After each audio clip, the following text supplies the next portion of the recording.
All right, it's time to get ready and talk some football. Tony, Mhm. welcome on in. How you doing? I'm doing okay. How about you? Can't complain. Same old, same old. Yep. hmm But all right, yeah, let's. Oh, that's not muted. That's awkward. All right, let's talk some football. You got a big dub this past week in fantasy, right? Yes, I did. CD Nice. Lamb did some things. Yeah, he did some things. He Um, did some things. where are you? 4-4, not bad. You're in the hunt. hmm You're good. You're up there. Oh yeah, I got So Bobby this week. there you go. I have Cap, so Gotcha. this will be interesting. But alrighty, let's go ahead and start talking some football. How about you kick Ooh. things off with your first matchup you want to kind of gloss over about? All right, so my first matchup is the Arizona Cardinals versus the Miami Dolphins. This game ended, as you guys know, with a 34-yard field goal, game-winning field goal by Chad Ryland, the former Patriot. This was a very close game. I'm going to start with the Arizona Cardinals side of the ball. Kyler Murray went 26 for 36 for 307 and two passing touchdowns. The leading rusher for the Arizona was James Conner, who went 20 carries, 53 yards, and a score. Kyler Murray also had 19 rushing yards on the rushing yards as well. The top two receivers for the Cardinals was Trey McBride and Marvin Harrison Jr. Trey McBride went 9 catches for 124 yards, and Marvin Harrison Jr. Finally had a big day. He went 6 for 111 and a score, and the other touchdown was caught by Michael Wilson, who went 5 for 31 and a score. Um, and on the Dolphins side of the ball, it was Tua's big return after his really bad concussion. He had an okay day, definitely better than what they had, but he didn't light the world on fire. He went 28 for 38 for 234 yards and a passing touchdown. The leading rusher was Devin Achan, who went 10 carries for 97 yards. The unfortunate thing, if you're an Achan fantasy owner, is that he was vultured by Raheem Mostert, who had 9 carries for 19 yards and two touchdowns. So Devin Woof. Achan averaged 9.7 yards a carry, but got vultured at the goal line twice. Woof. He's an inside the 20 guy, apparently. Yep, it's brutal, brutal stuff. So for receiving, it was Tyreek Hill leading the way, who went 6 receptions for 72 yards. Okay day, but not lighting the world on fire. Devin Achan was the second leading receiver, who went 6 catches for 50 yards. He did have a receiving touchdown. He would have had a hat trick if he didn't get vultured by Mostert, but it's the way she goes. And Yep. then Jalen Waddle went 4 catches for 45 yards. So yeah, this was a good day. It was Tua's return got spoiled by Kyler. And yeah, that's really all I have for this game. All right. What are your thoughts on Waddle? Do you think he's still a clear cut wide receiver two in fantasy, or do you think he's more of like a flex receiver now? I think he's more of a flex. I think he's too inconsistent. He's always been inconsistent, but Yeah. he would at least have some like blow up games. But the Yeah. inconsistency's always been there.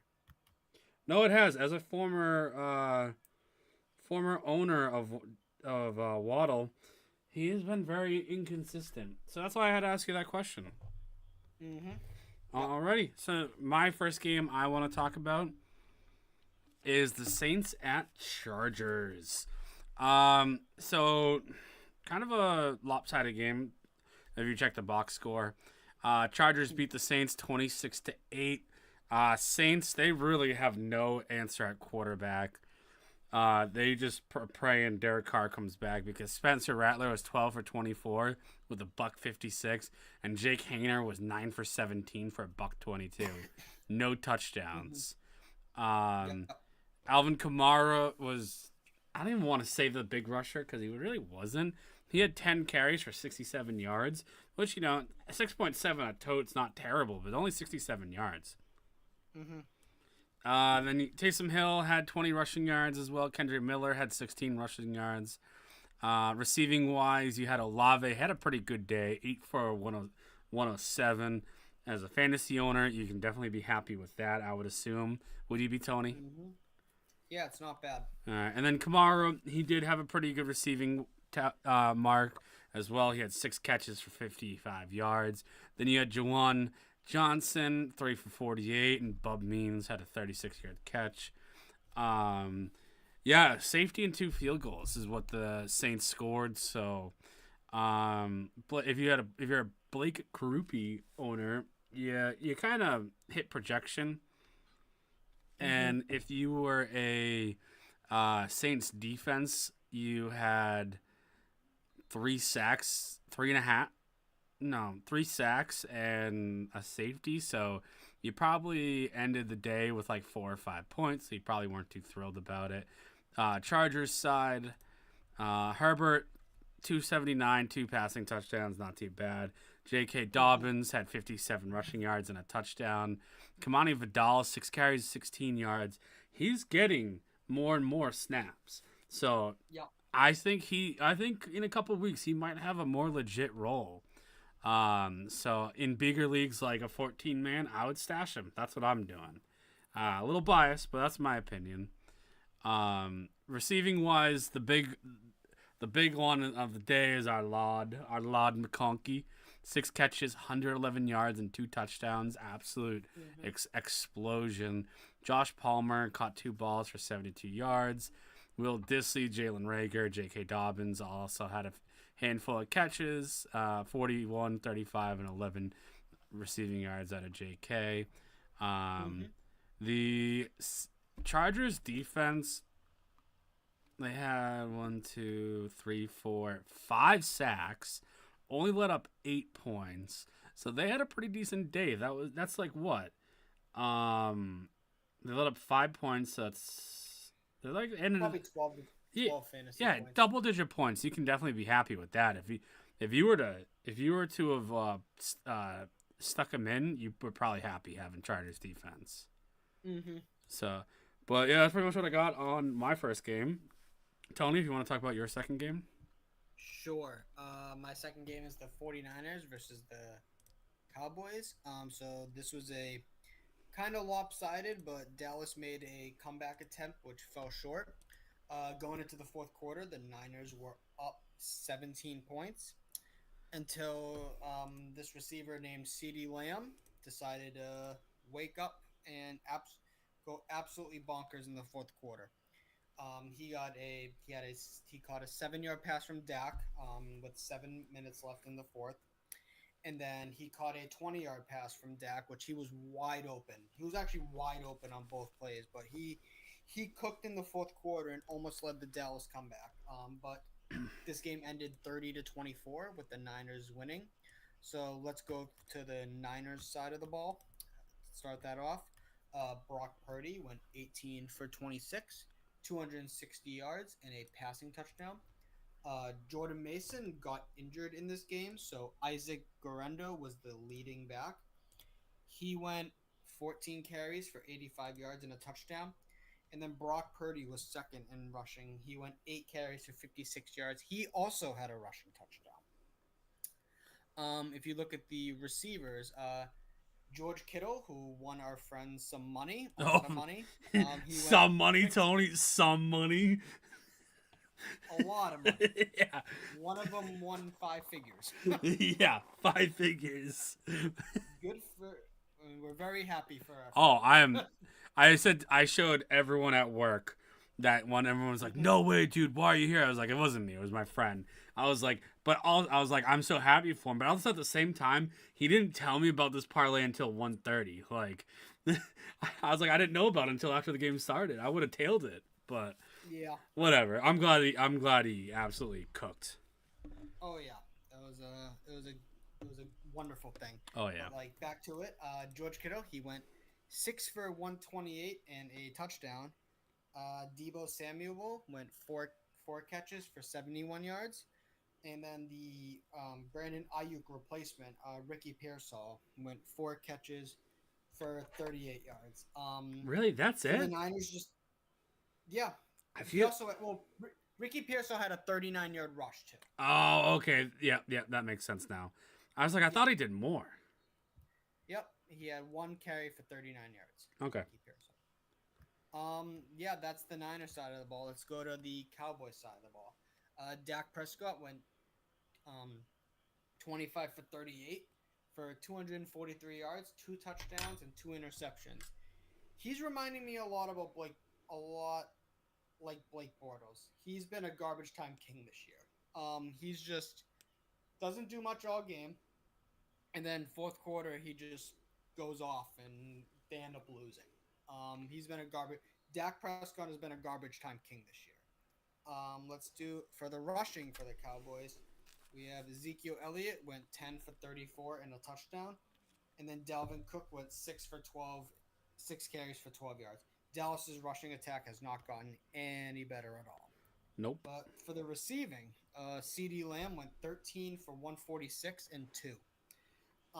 So he finally had his big breakout game this year, which was going to happen eventually. It happened this week, and I won because of it, and I'm very happy. Jalen Tolbert was second in receiving. He went 3 for 44. And then Jake Ferguson went six receptions for 23 yards. Yeah, that's basically all I have for this game. It was a good game. Dallas's comeback fell short, and it was really exciting. So here's a question: Do you Minnesota? They traded for Cam Akers. What do they give up for Cam Akers? I don't remember off the top of my head. Couldn't have been much, right? No. Like, why didn't Dallas trade offer like a 4th or 5th round pick to Houston for Cam Akers? You know what I mean? They should have. They really should have. don't understand it, but yeah, I mean, story of the Cowboys. They start churning about 8 minutes too late in the game, and they just come up short. That's just the story of their season so far. Mm-hmm. Yeah. But CD finally had a very strong first round pick worthy fantasy performance, so that's good. We'll see if he can string two together. But honestly, I think San Francisco being on bye this week is going to help them out a lot. They'll be able to hopefully get back to the ways where they're supposed to be and go from there. But all right, let me go to my game, which is probably the most fun game that was on the slate. It was the return of the Crab Claws. Baltimore going to Cleveland and facing the Jameis Winston-led Browns. They finally scored 20-plus points in the season. So I'm going to talk about the team who probably was overlooking the Browns, the Baltimore Ravens first. Lamar had 289 passing, 2 touchdowns. He also ran the ball for 46 yards. Derrick Henry, kind of a quiet day, but still fantasy-wise not bad. 73 rushing yards and a touchdown. He also had a catch for 4 yards. Receiving wise, Zay Flowers, 7 catches for $115. He had Mark Andrews, 5 for 36, and Nelson Aguilar, 3 for 36. They both scored touchdowns. Zay Likely, 4 for 47. Rashad Bateman, 1 catch for 28 yards. He probably should have had 2 catches for 80 yards, but the ball absolutely just clanked off his face, and that made them go out and make a trade. We'll talk about the trades in just a moment. But, I mean, 29-24, but both defenses actually did quite a bit, especially the Ravens defense. They had a fairly decent day, even though letting up 29 points. They had like 2 or 3 sacks. I thought they had an interception, but I guess not. But then Brown side, offensive-wise, Jameis comes back. 334 passing yards, 3 touchdowns, had an absolute day. Nick Chubb was 6 for 52. Donta Foreman was 5 for 26. Running-wise, but you kind of expect that with a Jameis-led offense. He loves to sling the football. So hopefully, if and when Jerome Ford comes back, he might regain some value because last year, he was a passing down back, and he's probably going to be the passing down back when he comes back because Nick Chubb doesn't really have it. He's a phenomenal back. I mean, he just came back from injury, but he's never really has been a passing down guy. Yeah. But speaking of, I think. Sorry, Tony. What was that? I think Jerome Ford's gonna do better than Donta Foreman. I think he's a good receiving back. I think it'll definitely anyone's better than D-Watt. There's Absolutely. only up at this point. Mm-hmm. Cleveland's core receivers: Elijah Moore, 8 for 85; Jerry Jeudy, 5 for 79; Njoku, 5 for 61 with a touchdown. But the big man, the buzzy free agent in most fantasy leagues, Cedric Tillman, 7 for 99 with 2 touchdowns. Absolute day from the guy. Yep. I tried to pick him up. I didn't bet enough fab. Someone doubled my fab amount and yoinked him. But he absolutely cooked. I don't think he'll be able to repeat that performance, but I bet I could see him having like a 5 for 79 day like next week, like this upcoming weekend. I don't think he'll go 7 for 99 with 2 scores again, unless Jameis loves him. No, that's hard for anyone. What the heck was that noise? It sounded like a zipper. I don't know. That was weird. But yeah, I don't think he's gonna duplicate it, but I think he can get kind of close. Dustin Hopkins had a pretty decent day. 3 field goals along a 48. But so yeah, I kind of saw Cleveland winning this game. I just thought Baltimore was overlooking them. Jameis Winston was like, he came in like the final 5 minutes of the last game, and he looked good. He was ready. So I was excited. Let's see if Jameis can string 2 together in there. But that was a fun game to watch. We're gonna see that pick, and it's gonna be so fun. He's gonna throw an egregious pick, and I can't wait. Yeah, then he's gonna want to play. Then he's gonna want to prove try and zing it downfield again to make up for it. It's gonna be so fun to watch. And I was like, I would kind of wish the Patriots signed Jameis Winston instead of Jacoby Brissett. It's like, yeah, we would go 6-11 or 7-10, but Jameis would have 4,000 passing yards, 30 touchdowns and 30 picks again. It would just be a fun losing team. Yeah, I agree. So it's it's weird. The national broadcast was like, Jameis isn't getting his flowers. And I was like, they clearly have not seen our group of friends, because we all love Jameis Winston. Yeah, he's fun. He is real fun. But all right, so let's kind of something we don't really do too often, because it doesn't happen. But let's talk about some of the trades that have just recently happened over the last week. From Thursday to today. A couple of them you don't really make a big name, but like Jerome Baker went from the Seahawks to the Titans. Ernest Jones went from Titans to Seahawks. And then we obviously the D-Hop trade. I think that happened after the cast. That he didn't really have that big of a day with the Chiefs, but he did get traded on Monday. Patriots traded Josh Uche to the Chiefs. That he wasn't really doing a ton for us, so it helps the Chiefs, doesn't really hurt us. And then the one that just broke out today, I think it was official today, Deontay Johnson going from the Panthers to the Ravens. I don't know if that makes him that much better, to be honest. I mean, it makes him a little better. I think it raises his floor, but I think his ceiling stays the same. Yeah, that's probably fair. Yeah. I think Chiefs defense, they got more depth. It doesn't really help that team defense a lot. Deontay will have a game. I mean, not Deontay. D-Hop will definitely have a game where he just Mahomes connects with him. But Mahomes needs to figure it out. He has not looked good this year. No, I think he will, though. He's going to figure it out. It's Mahomes. In the playoffs, and we're just going to be like, oh, he did it again. Yep.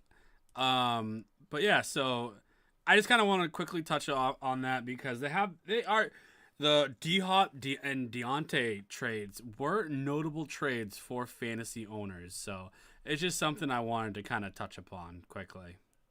Mm-hmm. Oh, yeah. But, all right. So that is it for our recaps. Let's go into our studs and duds. My first stud, Tony, is your boy. It's CeeDee Lamb.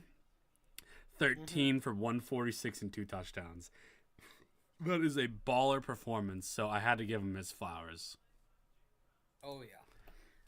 My stud is James Cook, who had 17 carries for 111 yards and 2 touchdowns. He has been absolutely balling this year, killing it. Yeah, kind of regretting it. About 2 or 3 weeks ago, Bustin offered me James Cook and Darnell Mooney for Brees Hall. Probably should have did the trade, but it's just so tough trading your first round pick. You're like, he'll turn it around. He'll turn it around. But Yeah. I probably should have made that trade looking back at it. Mm-hmm. Because that was like a week or two after Nico going down. And I was like, okay, well, Yeah. I've lost 2 of my top 5 picks. Like, as you know, I had Rasheed, Nico Collins, and Debo. Debo missed a game and didn't play a game. Rasheed's done for the year, and Collins he's missing 4 straight weeks. Hopefully he's back week 10. But yeah, probably should have made that trade. James Cook is just, no pun intended, but he's cooking right now. Yes, he is. All right. So my next stud is, I got to give it to, just off the streets, Anders Carlson. 16 fantasy points kicking for the Niners. If you're in bigger leagues like 14 or a 32-man league, that actually is one kicker that is on the wire. And if you have not had kicker success, he was the guy to pick up. And if you picked him up, good on you, because he performed. Oh yeah, he did great. Yeah, he did. He might not be on the team this week, for all we know. But for the week he was on the Niners, he did well. Mm-hmm. Yeah. So my other stud is the Detroit defense. They only allowed 14 points. They had 2 interceptions, 2 fumble recoveries, and a return touchdown, and also a 4th down stop.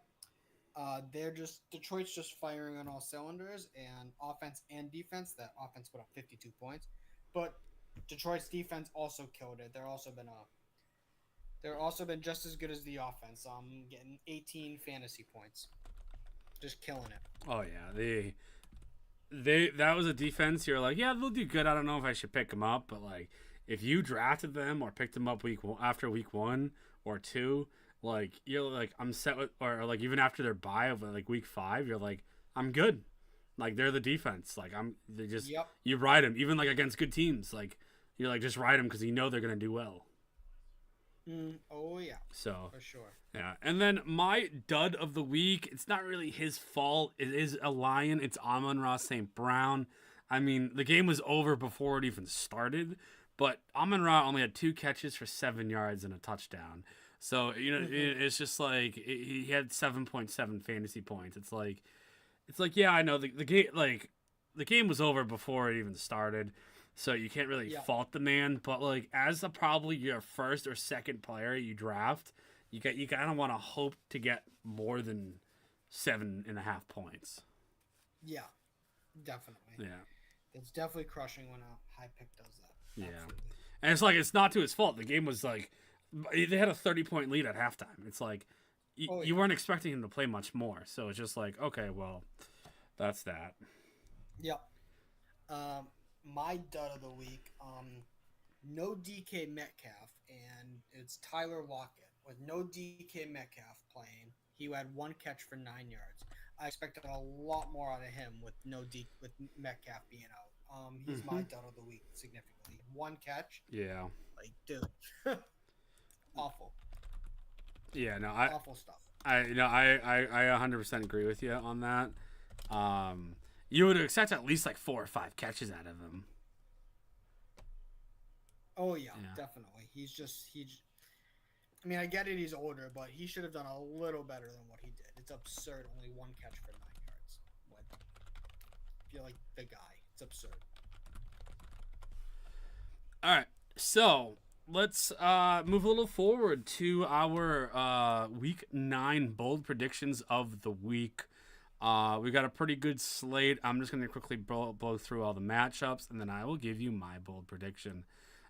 Tomorrow night game, we got Texans-Jets. Then Sunday, we got Saints-Panthers, Commanders versus Giants, Dolphins-Bills, Chargers-Browns, Pats-Titans, Cowboys-Falcons, Raiders-Bengals, Broncos-Ravens, Bears-Cardinals, Jags-Eagles, Rams-Seahawks, Lions-Packers.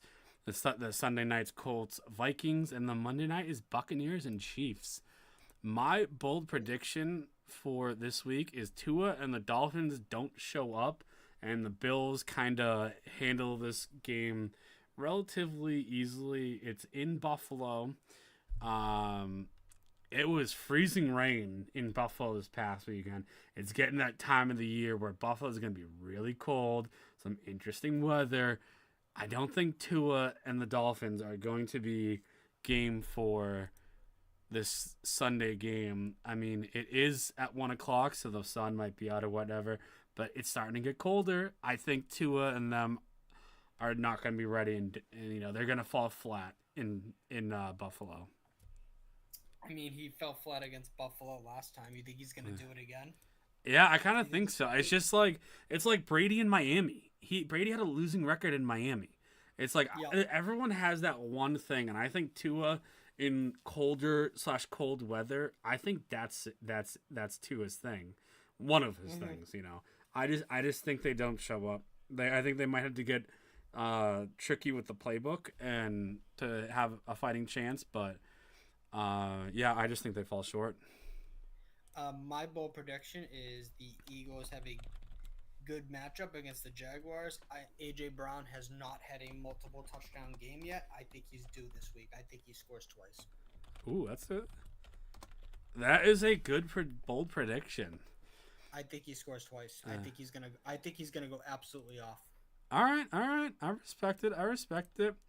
Alrighty. So, betting time, baby.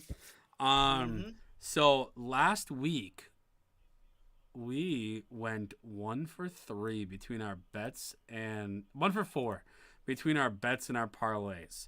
So we started the week with a bankroll of 407. My Kyron anytime hit, but your Javante anytime did not. My parlay and your parlay did not either. So our bankroll, it was 407, but it's currently at 150. We're still in the positive, but we're going to get even further in the positive after this week. Oh, yeah. All right. So my bet of the week is Bucks plus 8.5. Cleveland. That's a good one. Cleveland. I don't know. Not Cleveland. The Chiefs. KC Chiefs. I don't know. They have not been doing that great this year. The games have been closer than they want. I think Chiefs might win 27-23. But, you know what I mean? I think Bucks cover at plus 8.5. Yeah, I think that's a great pick. I can't believe it's that high considering how the Chiefs have been playing. The Bucks aren't slouches, so I think 8.5's a lot. I might take that bet, to be honest. I think the no Godwin, no Evans thing is what gives it 8.5. But they're fighters. They are like they grind. Yeah, they're Gruden grinders. Like they're fighters. They're not going to let a game get blown out unless it's like the Lions, and you just can't keep up with them. Chiefs have not been playing great. I mean, the Raiders they probably would have lost anyways, but they should have been a lot closer. Them going for it fourth, like they're going inside the 10-yard line, and they don't move the ball once. In the first, second, and third down, they should have kicked the field goal. They would have lost by like 1 or 2. But, they decided to go for it in fourth, but whatever. I think the Bucks will be smarter, and they'll get the points. They'll keep it close, and the 8.5, I think, is a smash. Yep. I think it's a smash, too. My bet of the week is it's the same as my bold prediction. Okay. Similar. AJ Brown anytime. That's my bet of the week. Okay. All right. What's that at? I don't even know if that bet's open. Let me find it. I'll try and look for it with you as well. Here's the TD props. 1 second.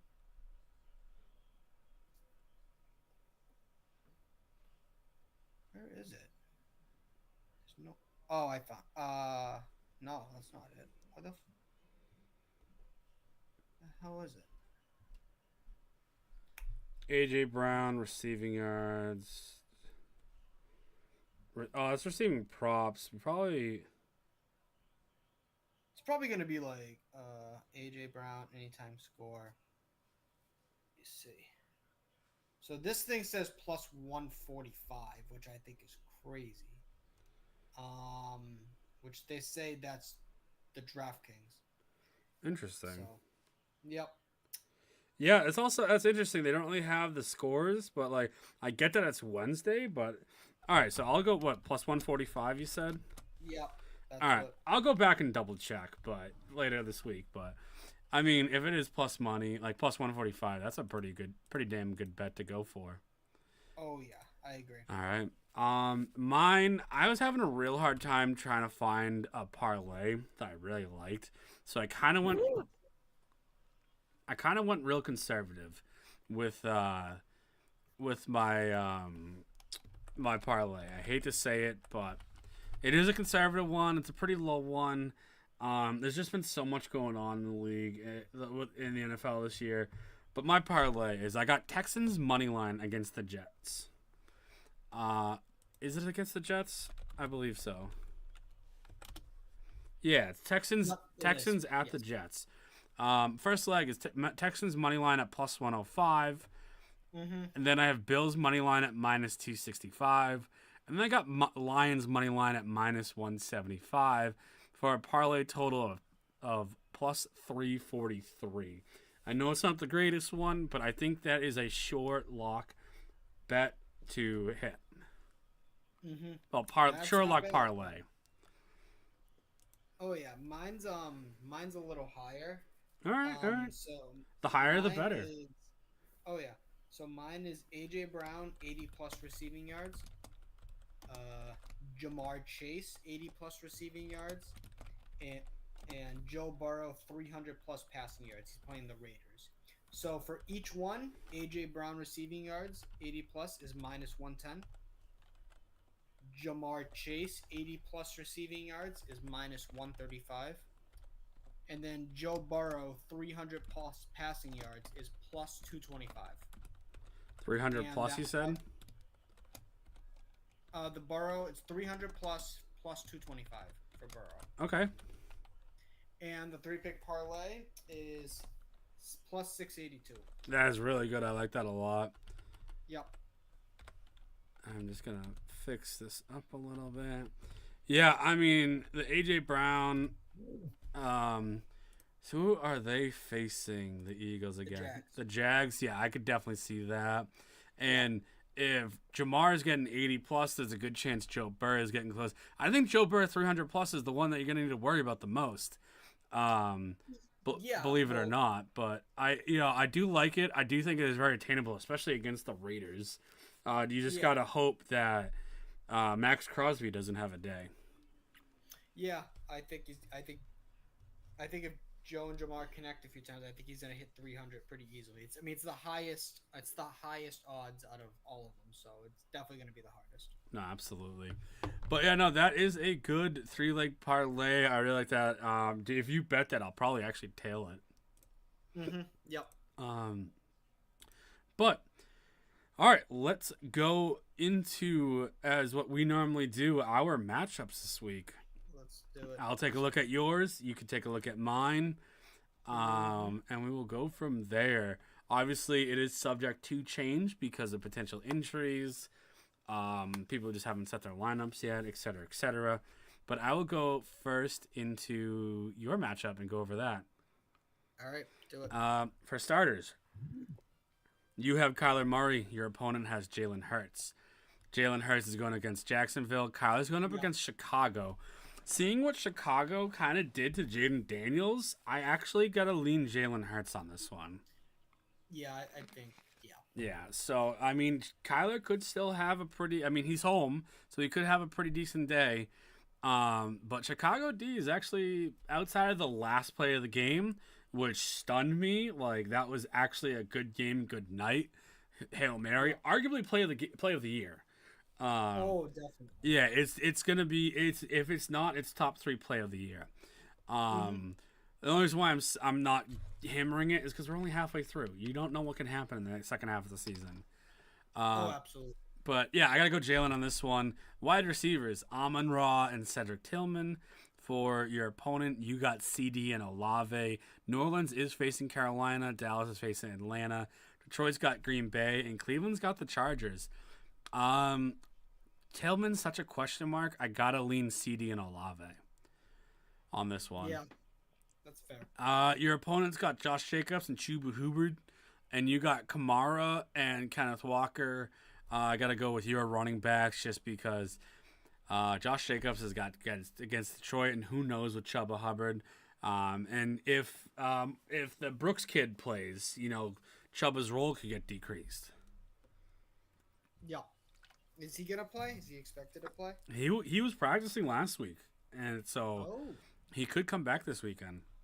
Kamara's got Carolina, and Kenneth Walker's got the Rams. Rams defense is gonna be interesting. I mean, they did just lit up 30 points, 20 points. I believe. But yeah, your running backs definitely have the edge. Then we got Tucker Kraft versus Evan Ingram. This is kind of a wash. However, Tucker Kraft's been cooking, so I got to go Tucker Kraft on this one. And then the flex, we got Rico Dowdle versus Keenan Allen. I'm leaning Keenan Allen. He's just the more consistent player. I don't know how he's done this year, so to speak. I mean, He's been very mid. very mid, but Keenan's Keenan. I gotta lean Keenan on this one. Yeah, that's fair. And then He's been mid. yeah, absolutely. Your opponent's got the Minnesota kicker Reichard, and you got Harrison Butker. Butker he's been up and down all season, and Reichard has been more up than down. He also just had his 20th child, I heard. Reichard. So I mean, he just had a kid, so I gotta lean Reichard on this one. And it's in a dome. Reichard is in a dome, so I gotta lean with him. And then we got Philly D against Jacksonville and Houston D against the Jets. Philly D against Jacksonville. Jacksonville is a hot mess. I'm sorry, I gotta go Philly D. That being said, you do have the projecto right now. I do. Excuse me. I also made a couple pickups. So You did? I did. I absolutely did. What, Boyd? No, I picked up since Deontay got traded. I just picked up Thielen. He's projected to play. Oh, did you just pick him up? I just picked up Adam Thielen. Yeah, I put him on IR, and then I picked up Pop Douglas. Yep. Oh, it's not even showing. Oh, yeah. Good luck with Pop. Ugh. Well, I'm not playing him. Yeah. I could put Thielen on IR, so I just picked someone else up. Yeah. No. Fair enough. So, but yeah. It's gonna be a tight one. For sure. I'm gonna have to give the slight edge to you right now, just based off what I'm saying. But Bob's team is known for absolutely going bananas. But yeah. I am slightly leaning you right now in the matchup. That's fair. Bob's team has a lot of firepower, and it makes me nervous. But we'll see what happens. Yes, sir. All right, let's go to your matchup. For the QBs, we got Aaron Rodgers versus Jared Goff. I'm obviously going to lean Jared Goff because he just has a higher floor on that Detroit offense. Mm-hmm. Aaron Rodgers could put up a dud and just put up single-digit points. So I'm leading Jared Goff because of his floor. Right now, you're playing Elijah Moore and Khalif Raymond versus Garrett Wilson and DJ Moore. I'm going to go Garrett Wilson and DJ Moore. I'm shocked. Yeah. Oh, yeah. I mean, my one wide receiver is on bye this week. I'm in shambles. Oh, yeah. All right. Let's do the running backs. We got Breece Hall and Aaron Jones, which is you, and Tony Pollard and Devin Achane. I'm going to lead your running backs because I think they have higher floors. Achane could put up 5 because Buffalo run D is pretty good, and Pollard is on the Titans. He could be in the middle of a gutter battle with the Patriots. Mm-hmm. So I'm going to lean Breece Hall and Aaron Jones. For tight ends, this is more of a toss-up. We got Dave Njoku versus Cade Otton. I'm going to... that's a tough one. I think it's a toss-up, but I think I'm leaning Njoku because I think he's due for a score.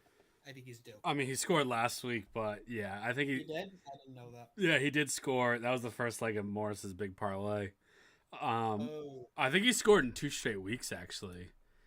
I didn't know that. Yeah, he Well, scored. He scored week 7 and week 8, but he's progressively been getting like he's been progressively like ramping up since he's missed those 3 games.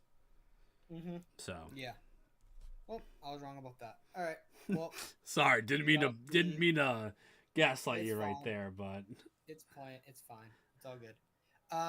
We got the Eckler on his side, and we got Zach Ertz. I'm leaning Zach Ertz because if Brian Robinson gets a lot of carries, Eckler could be lost in the shuffle. I think Ertz is at least going to catch a few balls, so I'm going to lead Zach Ertz. So for kickers, it's kind of a toss up. It's is it Jason Myers and Austin Seibert. Austin Seibert's just been better. He's playing, and plus they're playing the Giants. So I'm gonna lead. I'm gonna on the kicker. I'm gonna lead Seibert. So the defenses we got New England defense versus Tennessee and Buffalo versus Miami.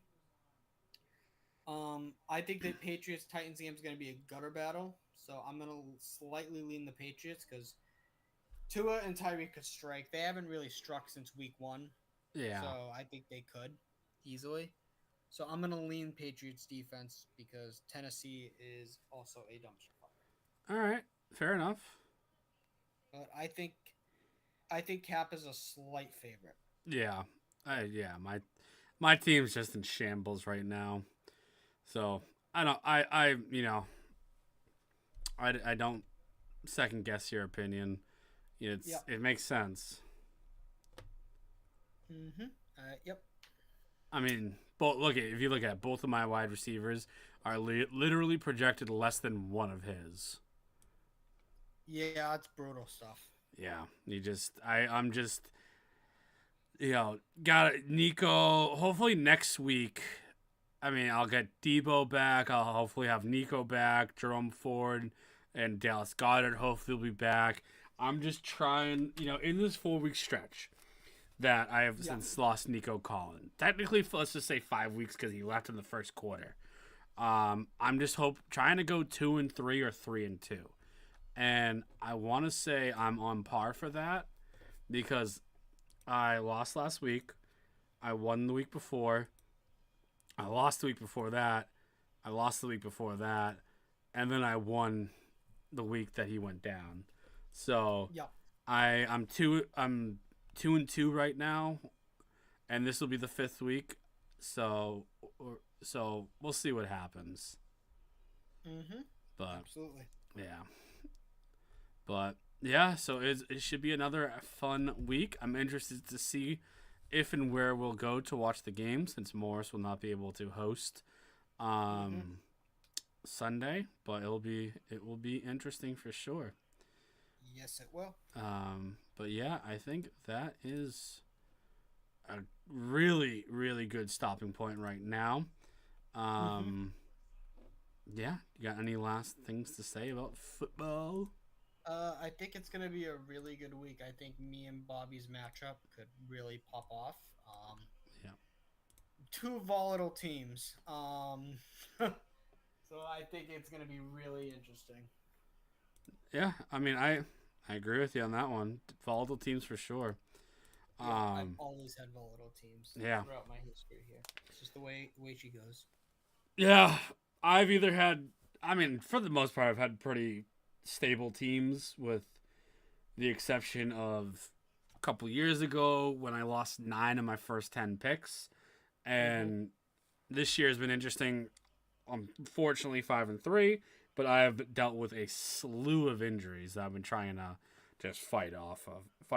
Yep, I So remember that year. Calvin Ridley just took the year off. week 4 I was like, yeah, I don't feel like it, and I was like, Yep, cool, okay. And then set the bomb. yeah, that was the year Godwin went down with the bad injury. So Yeah, and amongst a bunch of others, I think Lamar was the only healthy guy in the first 10 picks that I had, and even him, he missed like 2 games that year. yeah, So that was a tough one, but fortunately did not get the seat. yeah. But That's always a good thing. yeah, but all right, so that's it, Tony. As always, thank you so much for being on. You're gonna be off for like a month, dude. I gotta three weeks of with some other guests. So enjoy the time off of the cast. We'll definitely text and keep in touch as usual. But yeah, thanks, dude. Thanks for being on, and I will talk to you later. Yep, it was a pleasure being on. Of course, dude. See ya. See ya. All right. That is it. I hope you guys all have a great rest of your night. I'll be back in a week. And as always, peace.